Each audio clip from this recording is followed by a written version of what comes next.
La consolidation par mois. Alors tout d'abord, il convient d'expliquer les fonctions à utiliser. Pour ce qui est de la fonction adresse, si nous mettons la deuxième ligne et la première colonne, normalement ce sera A2. Par défaut, ça vient en cellule absolue ou cellule fixée autrement dit.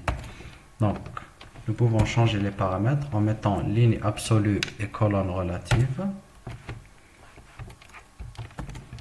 ou bien tout en relative, c'est-à-dire non fixé.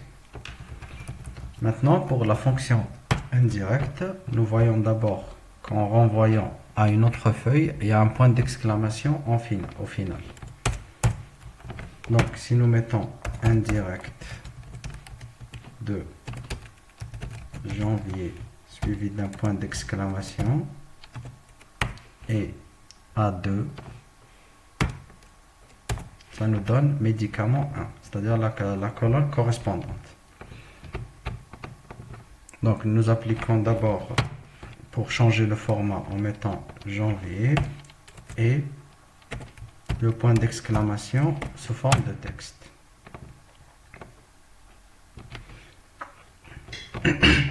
Ensuite, tout d'abord, pour avoir une valeur donnée, nous mettons indirect de janvier et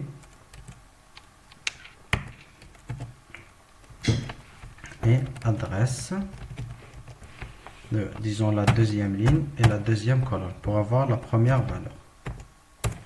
Là, nous avons 6, comme c'est le cas pour janvier. Si nous généralisons jusqu'à la fin, nous avons 3 en février, 2 en mars, et ainsi de suite. Maintenant, pour faire la somme du tableau complet, nous voyons qu'il y a ici 12 lignes et 9 colonnes. Donc, en utilisant la fonction décalée, nous pourrons avoir le total du tableau. Donc, nous mettons... Alors, ce sera égal somme de décaler.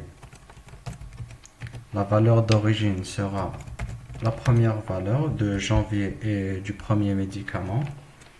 Donc, ce sera indirect de B1 et adresse de la deuxième ligne et de la deuxième colonne.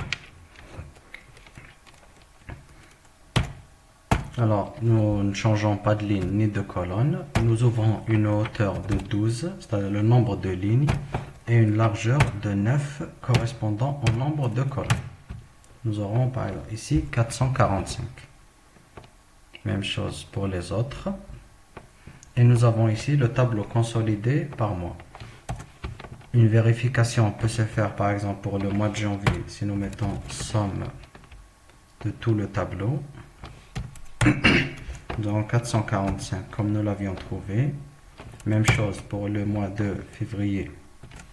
Si nous mettons somme